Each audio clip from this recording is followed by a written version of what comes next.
네, 제가 성경적 가정 세우기라는 그 주제로 우리 교회 그 몇 가정들을 인도했었습니다.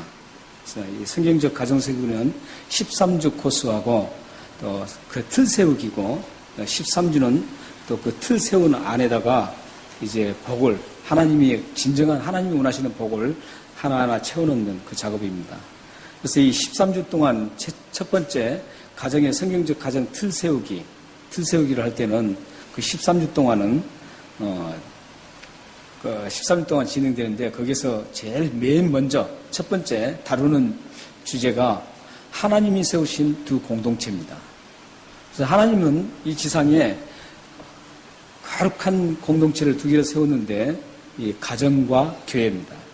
그래서 이 가정과 교회를 두 공동체 세우시고 그 두 공동체를 통해서 하나님의 뜻을 모든 곳에 그 전파되기를 원하십니다. 그렇기 때문에 이 두 공동체가 아름답게 하나님은 세워져서 하나님의 영광을 드러내는데 사용되기를 참 갈망하십니다. 그래서 우리 이제 성경적 가정 세우기를 하면서 가장 해야 하는 그 이유가 있습니다. 성경적 가정 세우기를 해야 될 이유가 마태복음 7장 24절에서 27절 말씀에 우리가 잘 아는 말씀이죠. 마태복음 24장 27절 말씀은 그 모든 거기에 그 중요한 메시지는 어떤 메시지를 담고 있냐면 이 세상에 세워진 가정과 교회, 이 가정과 교회는 모두가 문제가 발생할 수 있다는 겁니다. 그렇기 때문에 그 문제가 발생해서 찾아오기 때문에 하나님의 말씀을 기초로 해서 단단히 세워서 그 문제가 들이닥쳤을 때 그 문제에 휩쓸리지 않고 굳건하게 서 있는 것을 목적으로 이 가정 세우기를 합니다. 평상시는 괜찮아요. 평상시는 뭐 너 좋고 나 좋을 때는 괜찮습니다. 그러나 가정에 위기가 닥쳤을 때는 각자 마음이 뿔뿔이 휘어지고 서로 대립하고 서로 싸우고 그러다가 가정이 파탄나는 경우가 참 많거든요. 이 교회도 마찬가지예요. 하나님 세우신 이 두 거룩한 공동체가 아름답고 문제가 발생되지 않고 잘 갔으면 좋겠는데 그러질 않는다는 것이죠. 그래서 저희 교회에 성경적 가정 세우기는 그런 목적을 두고 가정 세우기를 합니다. 지금은 괜찮을 때는 괜찮은데 가정에 어떤 문제가 급박하게 들이닥치고 위기가 왔을 때 그걸 어떻게 대처하고 지혜롭게 어떻게 이겨나갈 것인가, 그때 어떤 일이 있을 때 어떻게 대처해야 되고 이런 부분들을 이제 13주 동안 이제 세워나가는 것이죠. 그래서 이런 잘 세워두면 절대 무너지지 않죠. 그러니까 지금 마태복음 7장 24, 27절은 이런 거잖아요. 스토리가. 이 집을 세웠어요. 집을 세워놨는데 아주 파란 하늘에 뭉게구름이 아주 한가롭게 흘러가고 또 춥지도 않고 덥지도 않는 아주 좋은 날씨가 계속될 때는 전혀 문제가 없어요. 그런데 어느 날 갑자기 큰 태풍이 몰려오는 거예요. 태풍이 와서 그냥 그 집을 막 때리는 겁니다. 그리고 홍수가 나서 물과 그 거센 그 허리케인이 막 때리는 거예요. 그럴 때 견디느냐 못 견디느냐는 거죠. 그때 견디는 집은 어떤 집입니까? 반석에 세운 집이에요. 그때 그런 엄청난 문제가 들이닥쳤을 때, 위기가 들이닥쳤을 때 모래 위에 세웠던 집은 처참하게 무너졌다라고 마태복음 7장 24, 27절에 말씀하고 있습니다. 가정이나 교회나 이런 위기가 언제든지 올 수 있다라는 게 마태복음 7장 24, 27절입니다. 그렇기 때문에 그 오는 것을 미리 대비하라는 것이죠. 대비해서 그렇게 왔을 때 굳건하게 그것을 다 이기고 든든하게 세워주는 그런 교회와 가정이 되라는 것이죠. 이 가정이나 교회가 문제가 발생되지 않으면 참 좋겠어요. 하지만 이 땅에 서 있는 가정과 교회는 언제든지 폭풍과 심한 거친 문제에 직면할 수밖에 없습니다. 문제는 문제가 발생됐을 때 어떻게 그 문제에 대해서 대처하느냐, 그리고 그 문제를 어떻게 바라보느냐, 이게 굉장히 큰 문제입니다. 관건입니다. 사실 문제를 어떻게 대처하느냐에 따라서 그 문제가 확장되고 커질 수 있고, 어떻게 대처하느냐에 따라서 그 문제가 전혀 문제되지 않고 잠잠하게 끝날 수도 있습니다. 현실 속의 가정과 교회는 많은 문제들을 안고 이렇게 우리는 고뇌하고 갈 수밖에 없습니다. 저 가정은 문제가 없을 것 같은데 하는데 그렇지 않아요. 그 가정을 조금만 좀 들여다보면 문제가 없는 가정 같은데도 조금만 들여다보면 그 가정에 분명히 문제가 있습니다. 교회도 마찬가지예요. 교회도 막 그 여론이 소문이 좋아서 입소문이 좋아서 막 부흥하고 부흥해서 변하는 것 같은데 그 교회 다니는 분과 얘기 몇 마디 같이 해보면은 그 교회가도 문제가 있습니다. 이처럼 이 세상에 있는 가정과 교회는 우리 개인 모두는 문제가 없을 수가 없습니다. 다 문제를 안고 있어요. 저 사람 문제가 없는 게 아니에요. 이 사람 문제가 있고 저 사람 문제가 없다, 이게 아니에요. 모두가 우리는 다 문제를 안고 있고 언젠가 또 문제가 또 터져나와서 그 문제에 고민하고 그 문제에 내가 부딪혀서 직접 피해자가 될 수 있고 가해자가 될 수가 있습니다. 사도 바울이 아끼고 사랑했던 그 교회, 빌립보 교회도 여전히 역시 문제가 있었습니다.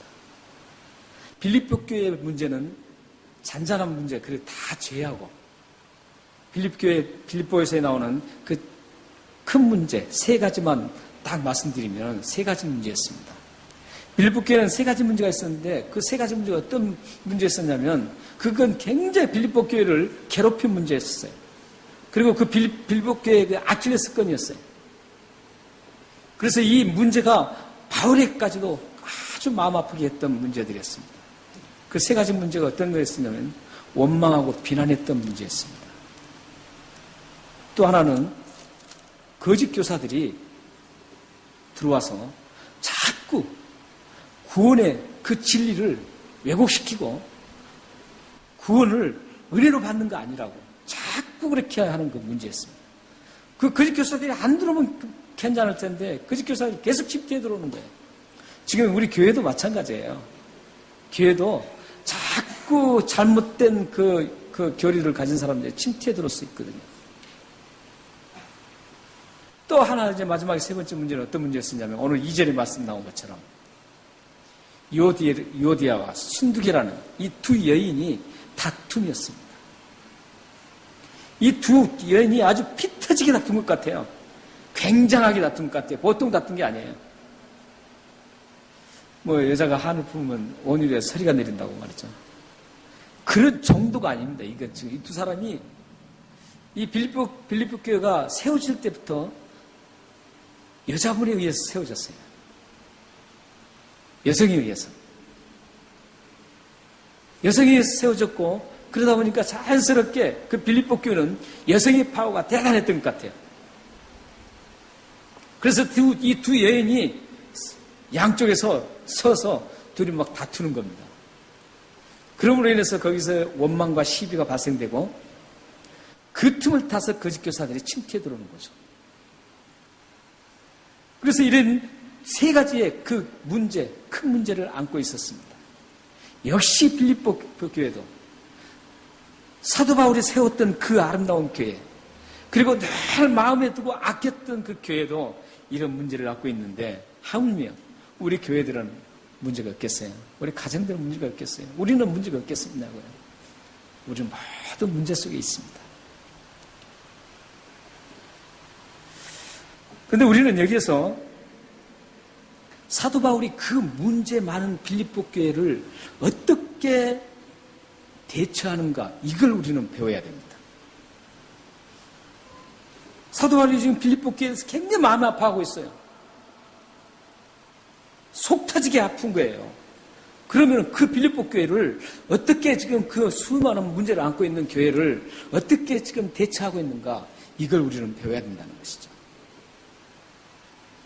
그 대처하는 걸 보면 2절, 3절 한번 우리 다 같이 한번 볼까요? 그 대처하는 게 나오는데 2절, 3절.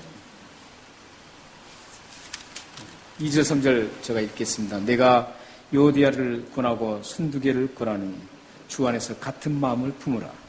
한 가지가 나왔죠. 또 참으로 나와 멍에를 같이 한 내게 구하노니 복음에 나와 함께 힘쓰던 저희 여인들, 그러니까 이 요디아와 순두기를 말합니다. 돕고 또한 클레멘트와 그 외에 나의 독립자들을 도우라. 그 이름들이 생명책에 있느니라. 이렇게 얘기하고 있습니다. 두 가지를 지금 얘기하고 있습니다. 두 가지를 얘기하고 있는데 대책을 지금 대처를 하는 두 가지입니다. 하나는 이 싸움의 당사자, 다툼의 당사자인 이 두 여인이 서로 주 안에서 같은 마음을 품으라는 걸 권면하고 있습니다. 그리고 당사자에게는 같은 마음을 품으라고 하고 그 빌립보 성도들에게는 그 여인들을 화해할 수 있도록 도우라, 이렇게 하고 있는 거예요.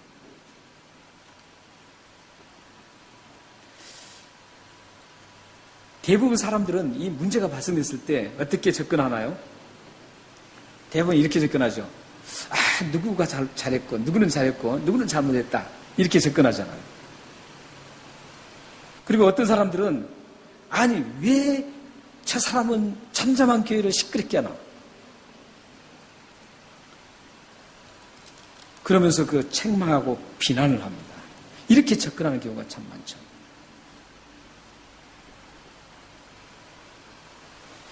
그리고 예수 믿는다는 사람이 왜 저 모양이냐, 이런 식으로 그 문제를 봤을 때 접근을 합니다. 대부분이, 많은 분들이 책망을 못하죠. 못하는데 대부분의 분들은 이렇게 접근합니다. 저 사람은 좀 잘했고 이 사람은 잘못했다. 그렇기 때문에 이 사람은 안 되지. 이런 쪽으로 많이 기울어져 있습니다. 대부분 모두. 그런데 바울은 그렇게 접근하고 있지 않다는 거예요. 바울은 지금 아주 다른 방법으로 지금 접근하고 있죠. 누구의 잘못을 책망하거나 누구의 잘못을 지금 가리는 그런 방법으로 접근하지 않고 있어요. 그러면서 그는 두 여인에게 주님 안에서 같은 마음을 품으십시오, 이렇게 권면하고 있는 거죠. 한 번도 책망하지 않아요. 그리고 당신이 이것 잘못했다고 하질 않아요. 주님의 마음을, 같은 마음을 품으십시오. 여기에 다 들어있기 때문에 이 마음만 품으면 다 끝나는 거예요. 다 끝나긴 걸 알기 때문에 바울은 그 주님 안에서 같은 마음만 품으면 된다는 거예요. 이 마음은 어떤 마음일까요? 서로 사랑하는 마음. 주님 안에 있는 마음은 어떤 마음이겠어요? 사랑하는 마음이에요. 서로 세워주고 서로 도와주고 이런 마음들을, 같은 마음을 품으라는 거예요. 그리고 빌립보 성도들에게는 그 사람들이 정말 그렇게 할 수 있도록, 같은 마음을 품을 수 있도록 적극적으로 도와주라는 거예요. 이게 우리 그리스도의 교회 공동체입니다. 세상의 공동체는 잘못했으면 당신이 잘못했다고 정죄하고 당신이 잘했다라고 칭찬을 합니다. 그러나 그리스도의 공동체는 그게 아니라는 거예요. 그리스도의 공동체는 주님의 마음을 품게 해주는 거예요. 그 사람이 주님의 마음을 품으면 그 사람의 태도는 달라지게 돼 있어요. 세상의 그 방식은 그 외모를 고치려고 하지만 우리 복음의 기독교의 방식, 하나님의 방식은 그 내면을 고치는 데 있어요. 그 마음을 고치는 데 있다고요. 겉을 아무리 고쳐도 마음이 안 돼 있으면 다시 돌아가게 돼 있습니다. 그러니까 우리가 겉을 고치려고 하면 안 됩니다. 여러분 자녀도 마찬가지예요. 자녀들도 겉에 드러나는 것을 그걸 고치려고 했으면 안 돼요. 그 자녀의 그 내면을 복음으로 갈아 엎어버리면 되는 거예요. 자녀의 그 마음을 하나님 말씀의 복음으로 갈아엎어버리면 그 애는 그 행동 그대로 끝나요. 잘못된 거 다 끝나요. 우리는 지금 바울이 그렇게 접근하고 있다는 것을 우리는 잘 아셔야 돼요.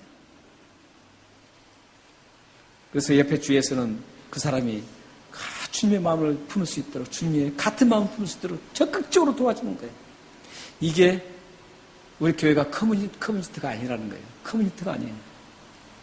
하나님의 은총으로 세워진 거룩한 공동체라는 거예요.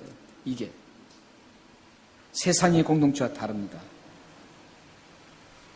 문제가 일어났을 때 누가 잘했고 누가 잘못했다고 판단하고 책망하는 그런 비난하는 식의 접근은 사건을 더 크게 확대시킬 수밖에 없어요.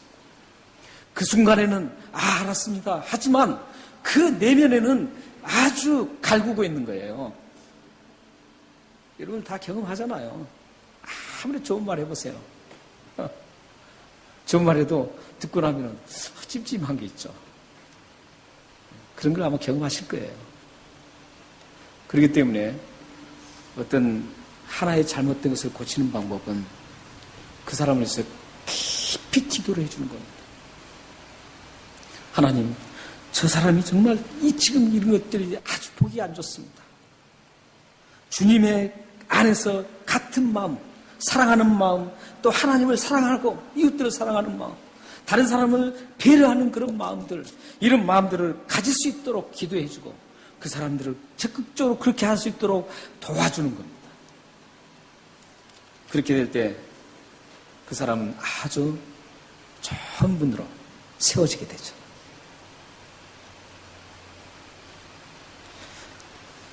사도 바울은 잘못된 문제를 판단하고 비판하는 그 방법이 율법적인 접근 방법이라는 걸 알았습니다. 지금 제가 말씀드린 건 두 가지였습니다. 하나는 율법적인 접근 방법이고 하나는 문제에 대해서 복음적으로 접근하는 방법입니다. 사도 바울은 용서와 포용, 그런 넓은 그 복음적인 방식으로 빌립보 교회 문제에 접근하여서 주와 같은 마음을 품으십시오. 문제를 일으킨 사람을 도와주십시오. 이렇게 지금 하고 있는 겁니다. 율법적인 접근 방법은 그거예요. 아, 저 사람은 좀 잘못됐지. 이 사람은 좀 잘했지. 이게 율법적인 잣대예요. 율법이 그렇게 돼 있잖아요. 율법은 이걸 하면 잘한 거고 이걸 하면 못한다. 이렇게 율법이 얘기해요. 복음은 그게 아니에요. 예수 그리스도께서 십자가에 죽으신 그 이유가 뭐예요? 그게 복음이라고요. 우리가 정말 율법적으로 봤을 땐 전혀 아니에요. 우리는 죽을 수밖에 없어요. 율법의 잣대로 우리를 보면은 우리 모두는 이 자리에 있을 수가 없어요. 전부 다 사형감이었어요. 그렇지만 이 복음 안에서 예수 그리스도께서 대신 십자가에서 죽으신 거예요. 우리가 죽어야 하는데 예수님이 죽으신 거라고요. 그래서 우리가 살아난 거예요. 은혜로 우리는 다시 새 사람이 된 겁니다. 그렇기 때문에 우리는 모든 사고방식도 이제 복음으로 돌아가야 돼요. 복음으로 전환이 이루어져야 돼요.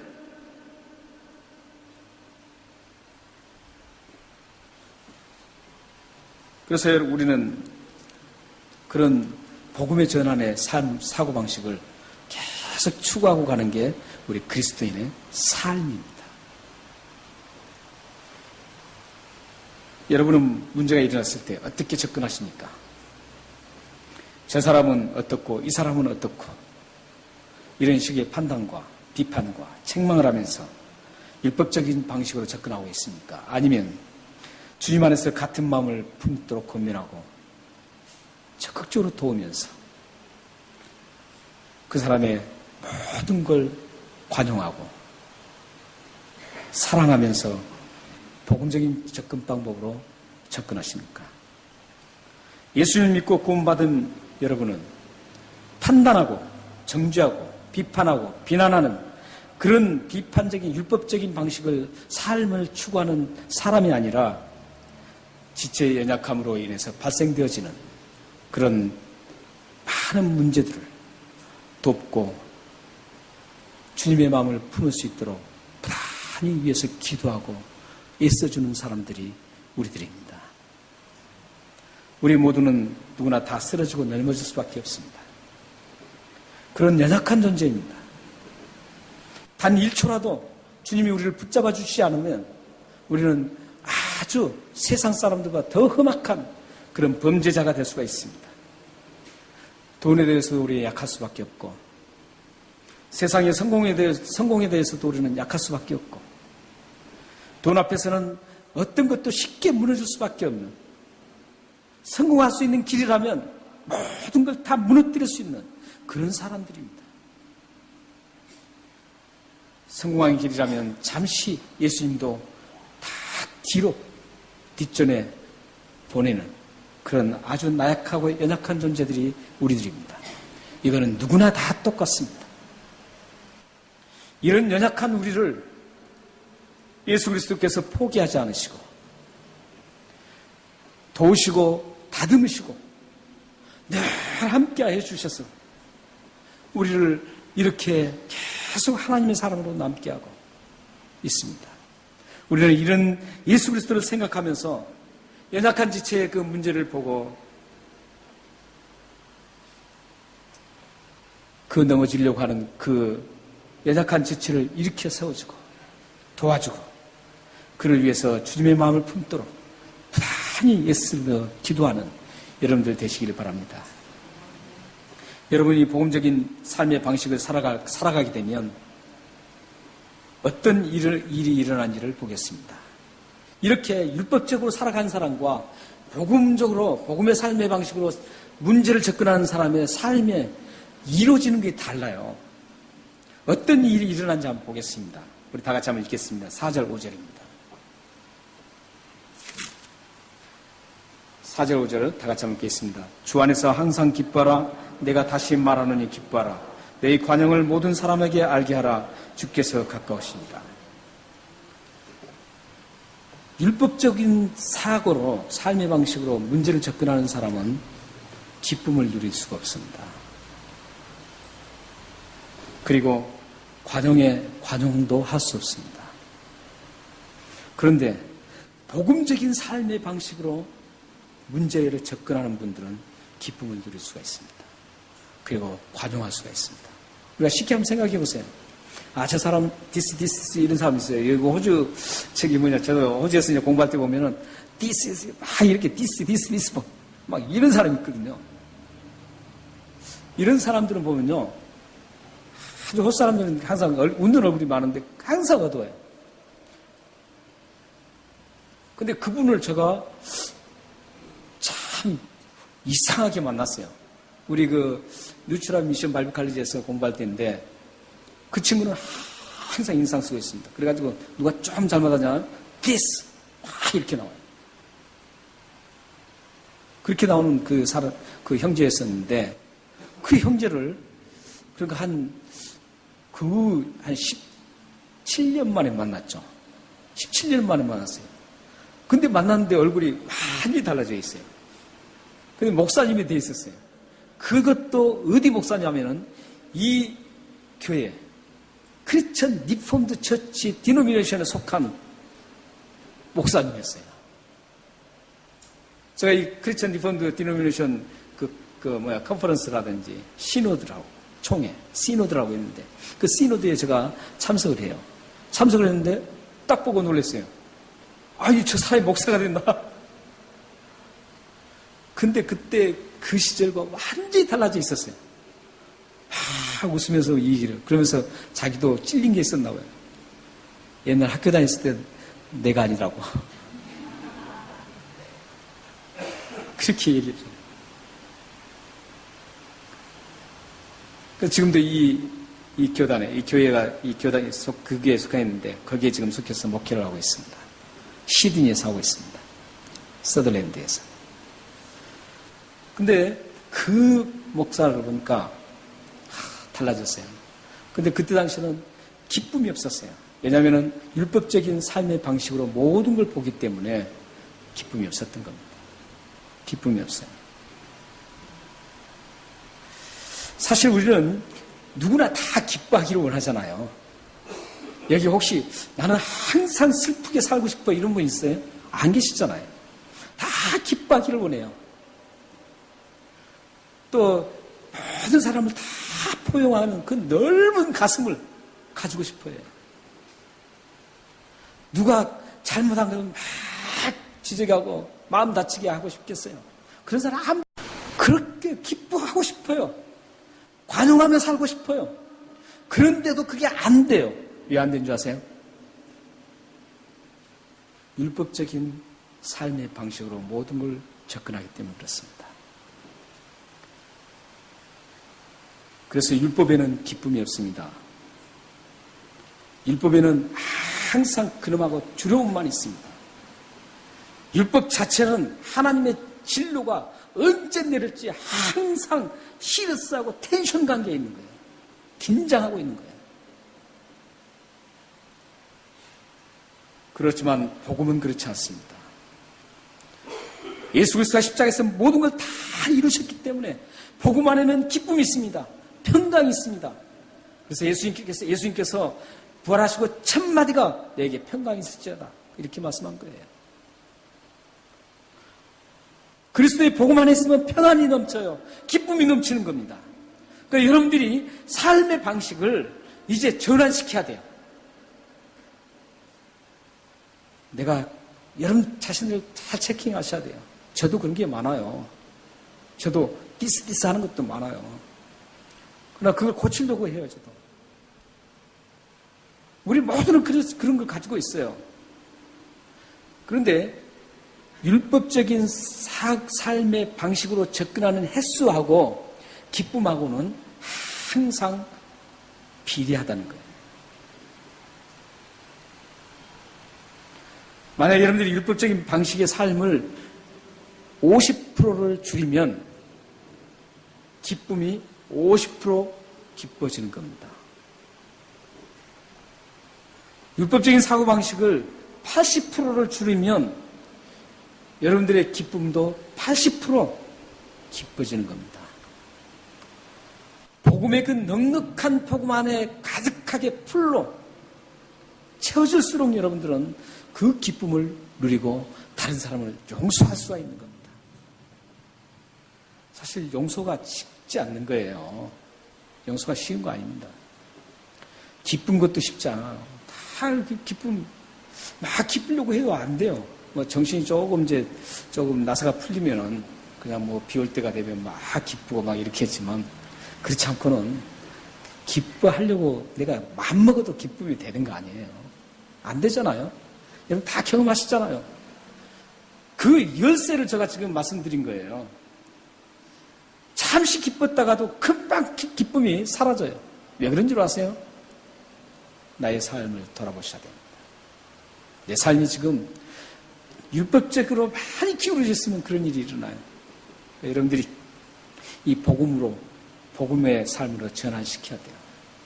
그래서 모든 걸 바라볼 때 저 사람을 항상 포용하고 관용하고 그 사람을 위해서 기도하고 애처롭게 생각하고 왜 저러시는가 기도하면서 눈물을 흘리면서 그 사람을 위해서 기도하면 하나님께서 그 기도를 들어서 그 사람의 마음을 움직여서 완전히 새 사람으로 바꿔놓는다는 거죠. 이게 우리가 하나님 믿는 사람들이잖아요. 우리가 지적한다고 해서 고쳐진 건 절대 없습니다. 안 고쳐져요. 고칠 수가 없어요. 왜냐하면 마음을 고치지 못하기 때문에 그렇습니다. 마음을 움직이시고 마음을 고치신 분은 오직 하나님 한 분밖에 안 계세요. 그렇기 때문에 여러분들이 앞으로 자녀들을 대할 때나 가정에서나 교회에서나 사회에서나 누구를 만났을 때 여러분들은 그 시각을 잘 바꿔야 됩니다. 지금 여러분들이 율법적인 시각으로 내가 접근하는 것들을 많이 교정해 나가야 돼요.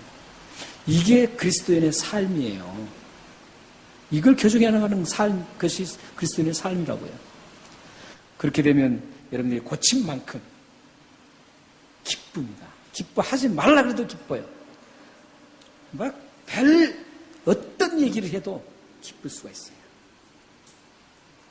어떤 일을 당해도 기쁠 수가 있는 겁니다. 그래서 오늘 바울이 주 안에서 기뻐하라 할 때 어떻게 해요? 항상 기뻐하라 그런 거예요. 내가 다시 말하노니 기뻐하라. 항상 기뻐하라는 건 뭐예요? 힘들 때도 기뻐하고 힘 안 들 때도 기뻐하고 이러는 것이죠. 그때는 그건 잘 안 돼요. 어떻게 해야 된다고요? 복음의 삶의 방식으로 접근할 때 이게 판단하지 않고. 그래서 마태복음 7장 1절에서 4절 말씀을 보면 여기 띄워줄 겁니다. 우리 다 같이 한번 읽겠습니다. 비판을 받지 아니하려거든 비판하지 말라. 너희가 비판하는 그 비판으로 너희가 비판을 받을 것이요 너희가 헤아리는 그 헤아림으로 너희가 헤아림을 받을 것이니라. 어찌하여 형제의 눈 속에 있는 티는 보고 내 눈 속에 있는 들보는 깨닫지 못하느냐. 보라, 내 눈 속에 들보가 있는데 어찌하여 형제에게 말하기를 나로 내 눈 속에 있는 티를 빼게 하겠느냐. 바로 이거거든요. 예수님이 이 말씀을 하셨는데 그냥 하시는 말씀이 아니에요. 그래 너희들 비판하지 말라. 그런 단순한 말씀이 아니에요. 예수님이 이 말씀을 하신 이유는 비판하지 말라. 그런 단순한 말씀이 아니라 이 비판을 통해 파면은 기쁨이 사라진다는 거예요. 영적 생활이 곤배해진다는 거예요. 이 비판을 하지 않으면 풍성한 기쁨을 누릴 수 있다는 거예요. 복음이기 때문에. 이 말씀은 곧 율법으로 살지 말라 이런 말씀이에요, 지금. 복음으로 살아라 이런 말씀이에요, 이게. 사랑하는 여러분. 오늘 말씀을 짧은 본문 말씀에서 주 안에서란 말씀이 3번이 나옵니다. 3번이나 나와요. 3번이나 나오는데 보면은 1절에 한번 나왔죠.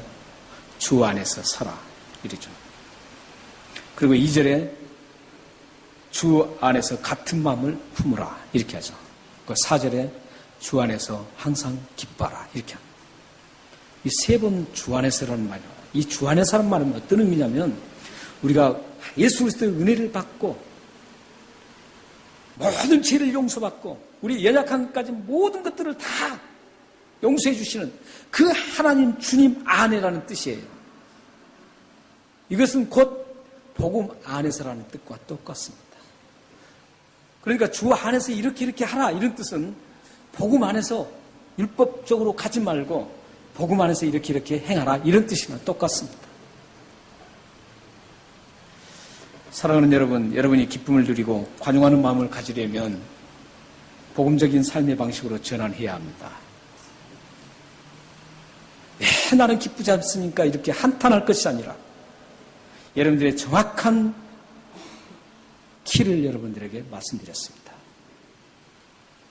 여러분들이 기뻐할 수 있는 것은 분명하게 복음으로 전환됐을 때 기쁘다는 것이죠. 여러분의 가정과 자녀들이 기쁨의 삶을 살며 용서의 사람으로 살아가게 하려면 율법적인 방식으로 삶을 버리게 하고 복음의 삶의 방식으로 전환시켜 주어야 합니다. 복음의 삶의 방식으로 전환이 이루어진 만큼 여러분의 기쁨도 늘어나게 되며 관용하는 마음의 영역이 넓어지게 됩니다. 여러분의 삶의 주 안에서 복음의 삶에 전개되어서 가정과 여러분의 삶이 기쁨과 관용으로 넘쳐나서 하나님을 드러내는 복된 삶이 되기를 주님의 이름으로 축원합니다. 기도하겠습니다.